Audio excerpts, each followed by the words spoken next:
Assalamualaikum warahmatullahi wabarakatuh. Perkenalkan, nama saya Asep Muhammad Jabal Torik dari kelompok 7, mahasiswa Institut Agama Islam Al-Zaitun Indonesia, Fakultas Syariah, Prodi Hukum Ekonomi Syariah semester 6. Akan mempresentasikan mata kuliah Hukum Agraria tentang pendaftaran tanah. Baik, yang pertama itu ada pengertian pendaftaran tanah. Pendaftaran tanah berasal dari kata kadastre, bahasa Belanda, atau kadaster. Adalah suatu istilah teknis untuk suatu rekod rekaman, menunjukkan kepada luas, nilai dan kepemilikan, atau lain-lain atas hak terhadap suatu bidang tanah. Kata ini berasal dari bahasa Latin capistarum, yang berarti suatu register atau kapita atau unit yang diperbuat untuk pajak tanah Romawi. Pengertian pendaftaran tanah ini baru dimuat pada pasal 1 angka 1 Peraturan Pemerintah Nomor 24 Tahun 1997, yaitu serangkaian kegiatan yang dilakukan oleh pemerintah secara terus-menerus, berkesinambungan dan teratur, meliputi pengumpulan, pengolahan, pembukaan, dan penyajian daftar mengenai bidang-bidang tanah dan satuan-satuan rumah susun, termasuk pemberian surat tanda bukti haknya bagi bidang-bidang tanah yang sudah ada haknya dan hak milik atas satuan rumah susun serta hak-hak tertentu yang membebaninya.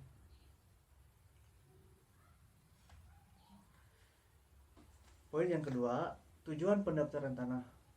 Tujuan pendaftaran tanah yang bertujuan memberikan jaminan kepastian hukum. Jaminan kepastian hukum yang hendak diwujudkan dalam pendaftaran ini meliputi kepastian tanah, kepastian status hak yang didaftar. Yang kedua, kepastian subjek hak. Yang pertama, kepastian status hak yang didaftar. Yang kedua, kepastian subjek hak. Yang ketiga, dan kepastian objek hak. Pendaftaran ini menghasilkan sertifikat bagi tanda bukti haknya. Adapun fiskal kadaster, yaitu pendaftaran tanah yang bertujuan untuk menetapkan siapa yang wajib membayar pajak atas tanah. Pendaftaran tanah ini menghasilkan surat tanda bukti pembayaran pajak atas tanah yang sekarang dikenal sebagai sebutan surat pemberitahuan pajak terhutang pajak bumi dan bangunan atau disingkat SPP-TPBB.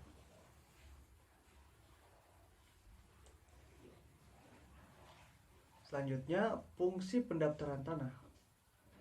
Setiap manusia memerlukan tanah untuk kehidupan sehari-hari.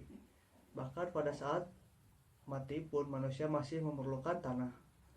Tanahlah yang merupakan modal yang terutama. Benda yang paling penting adalah tanah. Seorang manusia tidak dapat hidup tanpa tanah, dan tanahlah yang merupakan modal satu-satunya. Kebijakan pemerintah di bidang pertanahan yaitu dibentuknya suatu peraturan, yaitu Peraturan Pemerintah Republik Indonesia Nomor 24 Tahun 1997 tentang pendaftaran tanah yang ditujukan kepada pemerintah agar melaksanakan pendaftaran tanah di seluruh wilayah Indonesia yang bertujuan untuk menjamin kepastian hukum yang bersifat res kadaster untuk menuju ke arah pemberian kepastian hak atas tanah. Poin selanjutnya, dasar hukum dan objek pendaftaran tanah. Dasar hukum dari pendaftaran tanah terdapat pada pasal 19 UU PA yang berbunyi, untuk menjamin kepastian hukum oleh pemerintah diadakan pendaftaran tanah di seluruh wilayah Republik Indonesia menurut ketentuan-ketentuan yang diatur dengan peraturan pemerintah. Pendaftaran tersebut dalam ayat 1 pasal 19 UU PA ini meliputi: pertama, pengukuran perpetaan dan pembukuan tanah. Yang kedua, pendaftaran hak-hak atas tanah dan pemeliharaan hak tersebut.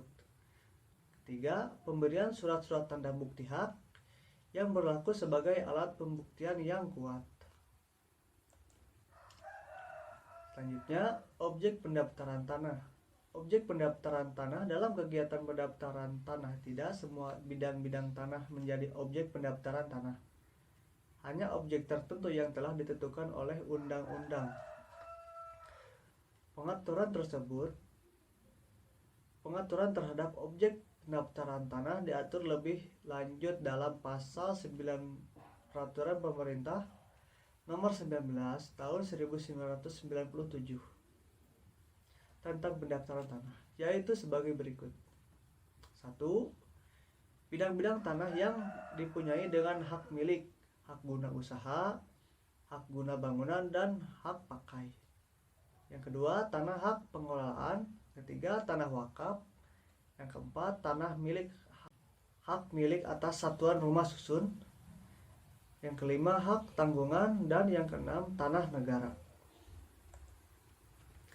Dalam hal tanah negara sebagai objek pendaftaran tanah sebagaimana dimaksud pada ayat 1 huruf P, pendaftarannya dilakukan dengan cara membukukan bidang tanah yang merupakan tanah negara dalam daftar tanah.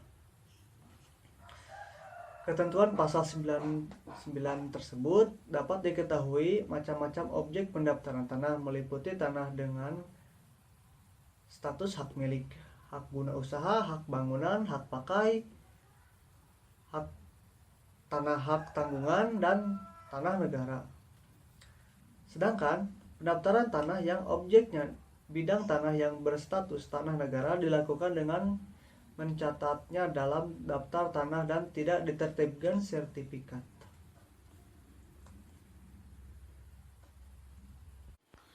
Dan selanjutnya akan dibacakan oleh teman saya Ajmi Hasanah. Bismillahirrahmanirrahim, saya Azmi Hasanah. Saya akan membacakan materi tentang instansi penyelenggaraan dan menyampaikan materi tentang instansi penyelenggaraan dan wilayah tata usaha. Nah, instansi penyelenggaraan menurut Peraturan Pemerintah Nomor 24 Tahun 1997 tentang pendaftaran tanah di dalam pasal 5 dan pasal 6. Pendaftaran tanah ini diselenggarakan oleh Badan Pertanahan Nasional atau BPN. Nah, dalam rangka penyelenggaraan pendaftaran tanah sebagaimana dimaksud dalam pasal 5, tugas pelaksana pendaftaran tanah ini dilakukan oleh Kepala Kantor Pertanahan kecuali kegiatan-kegiatan tertentu yang oleh peraturan pemerintah ini atau perundang-undangan yang bersangkutan ditugaskan kepada pejabat lain. Lalu dalam melaksanakan pendaftaran tanah, Kepala Kantor Pertanahan dibantu oleh PPAT dan pejabat lain yang ditugaskan untuk melaksanakan kegiatan-kegiatan tersebut menurut peraturan pemerintah ini dan peraturan perundang-undangan yang bersangkutan. Selanjutnya ada wilayah pendaftaran. Wilayah tata usaha. Nah, di dalam pasal 10 Peraturan Pemerintah Nomor 24 Tahun 1997 tentang pendaftaran tanah, yaitu satuan wilayah usaha pendaftaran tanah itu adalah desa atau kelurahan. Nah, khususnya pendaftaran tanah untuk hak guna usaha, tanah hak guna usaha, hak pengelola, hak tanggungan, dan tanah negara. Itu satuan wilayah tanahnya itu satuan wilayah tata usaha pendaftarannya itu kabupaten atau kota atau kota madya. Selanjutnya materi tentang pelaksanaan tata cara pendaftaran tanah dan sistem publikasinya. Nah, pelaksanaan pendaftaran tanah ini, pelaksanaannya itu sudah diatur di dalam pasal 11 dan pasal 12 Peraturan Pemerintah Nomor 24 Tahun 1997 tentang pendaftaran tanah. Lalu, pelaksanaan pendaftaran tanah tersebut meliputi ada 2 kegiatan yang meliputinya, yaitu kegiatan pendaftaran tanah untuk pertama kali dan kegiatan pemeliharaan data pendaftaran tanah. Antara lain, yang pertama kegiatan pendaftaran tanah untuk pertama kali meliputi pengumpulan dan pengolahan data fisik. Untuk cara pengumpulan dan pengolahannya hanya bisa melalui kegiatan pengukuran dan pemetaan. Kegiatannya itu meliputi pembuatan peta dasar, pendaftaran, penetapan atas bidang-bidang tanah. Yang kedua ada pembuktian dan pembukuannya. Pembuktian hak itu ada 2 juga. Ada pembuktian hak tanah lama atau pembuktian hak tanah baru. Nah, selanjutnya ada penerbitan sertifikat. Sertifikat itu diterbitkan untuk kepentingan pemegang yang bersangkutan sesuai dengan data fisik dan data yuridis yang telah didaftar dalam buku tanah yang terdaftarkan dalam buku tanah. Nah, sertifikat ini hanya boleh diserahkan kepada pihak yang namanya tercantum dalam buku tanah tersebut, yang bersangkutan sebagai pemegang hak atau kepada pihak lain yang dikuasakan olehnya. Lalu ada penyajian data fisik dan data yuridis.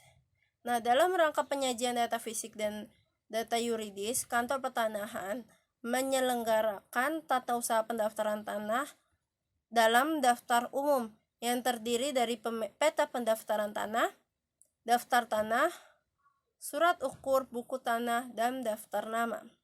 Selanjutnya penyimpanan daftar umum dan dokumen. Nah, dokumen-dokumen yang merupakan alat pembuktian yang telah digunakan sebagai dasar pendaftaran diberi tanda pengenal dan disimpan di kantor pertanahan yang bersangkutan atau di tempat lain yang ditetapkan oleh Menteri Pertanahan sebagai bagian tidak terpisahkan dari daftar umum. Nah, lalu pelaksanaan pendaftaran tanah untuk pertama kalinya itu juga diatur di dalam pasal 13 Peraturan Pemerintah Nomor 24 Tahun 1997. Nah, tentang pendaftaran tanah yang isinya itu pendaftaran tanah untuk pertama kali dilaksanakan melalui pendaftaran tanah secara sistematik dan pendaftaran tanah secara sporadik. Nah, maksud dari pendaftaran tanah secara sistematik itu didasarkan pada suatu rencana kerja dan dilaksanakan di wilayah-wilayah yang telah ditetapkan oleh menteri. Sedangkan kalau pendaftaran tanah secara sporadik itu dilaksanakan itu atas permintaan pihak yang berkepentingan. Nah, lalu yang kedua ada kegiatan pemeliharaan data pendaftaran tanah meliputi pendaftaran peralihan dan pembebanan hak. Yang kedua ada pendaftaran perubahan data pendaftaran tanah lainnya.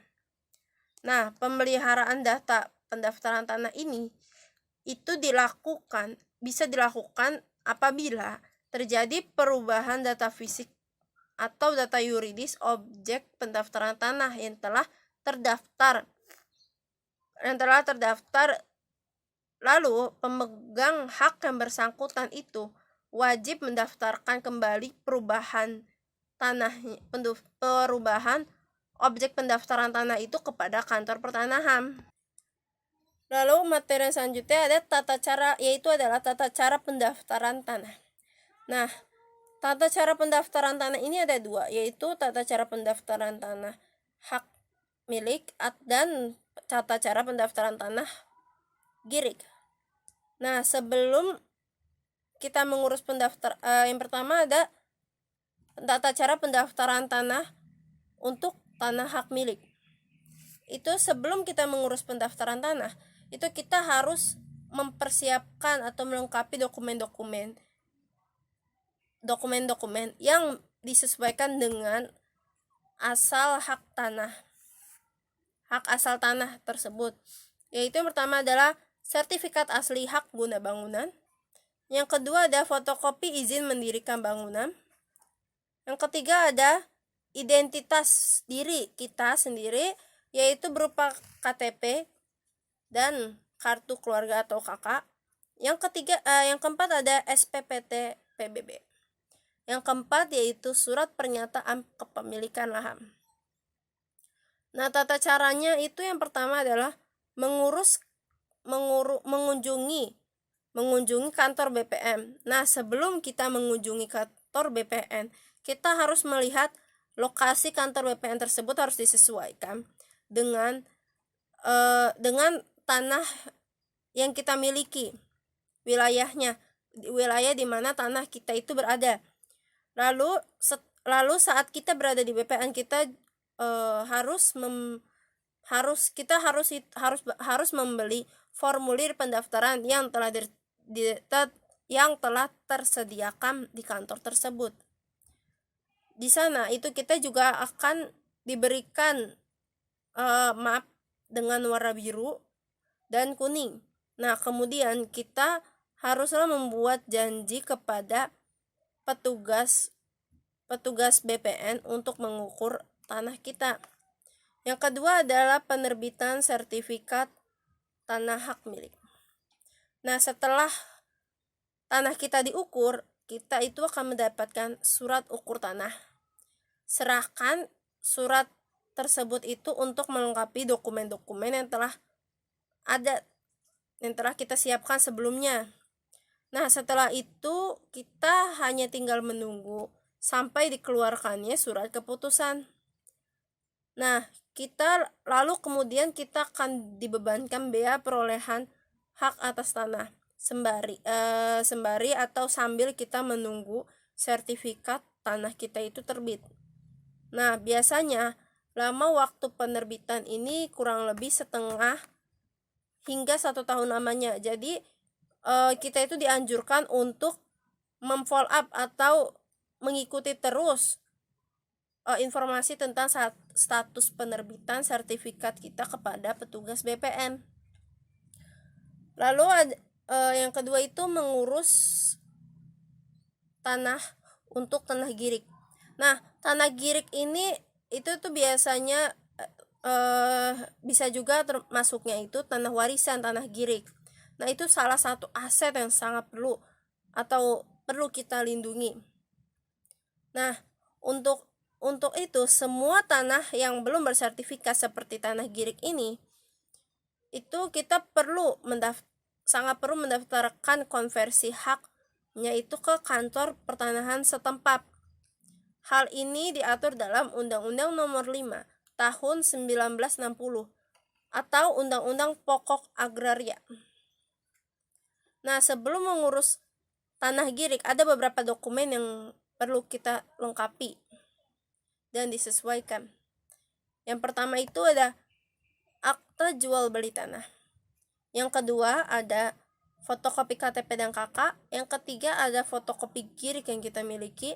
Yang keempat ada dokumen dari kelurahan atau desa seperti surat keterangan tidak sengketa, surat keterangan riwayat tanah, dan surat keterangan tanah secara sporadik.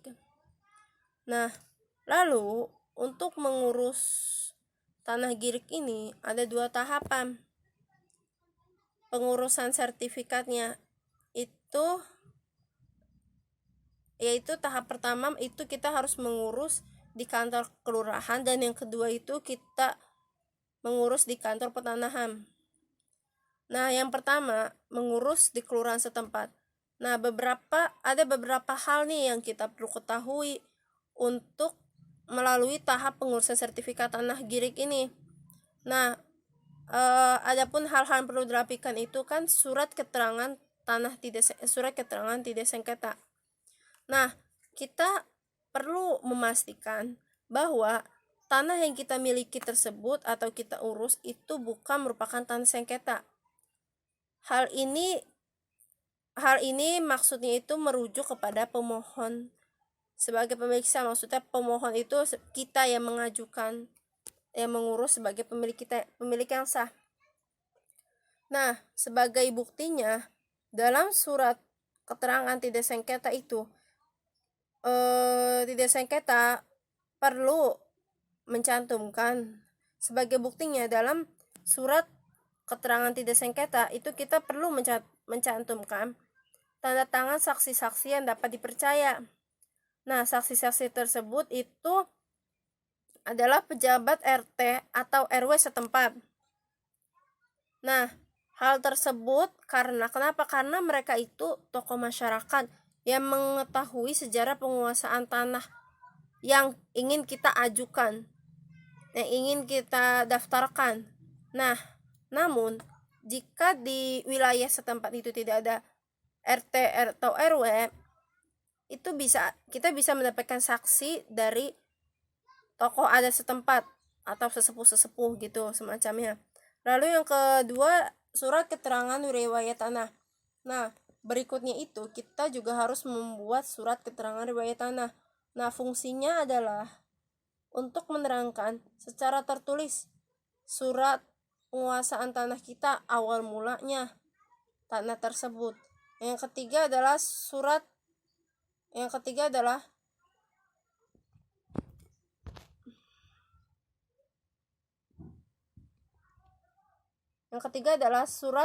keterangan tanah secara sporadik. Nah, lalu tahapan yang kedua itu kita harus mengurus di kantor pertanahan. Selanjutnya yang selanjutnya adalah sistem publikasinya atau sistem publikasi data. Nah, dalam pendaftaran tanah secara legal kadaster, bagi pemegang hak atas tanah itu diberikannya itu sebagai tanda bukti hak.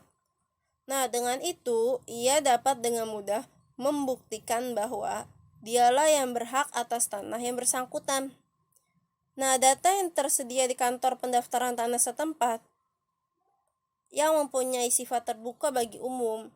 Nah, arti dari sifat terbuka bagi umum itu maksudnya si calon pembeli atau calon kreditor itu dengan mudah memperoleh keterangan yang diperlukan untuk mengamankan perbuatan hukum yang berkaitan dengan tanah tersebut. Nah, sehubung sertifikat sebagai tanda bukti hak, maka timbullah pertanyaan, sejauh manakah orang dapat dipercaya kebenaran data,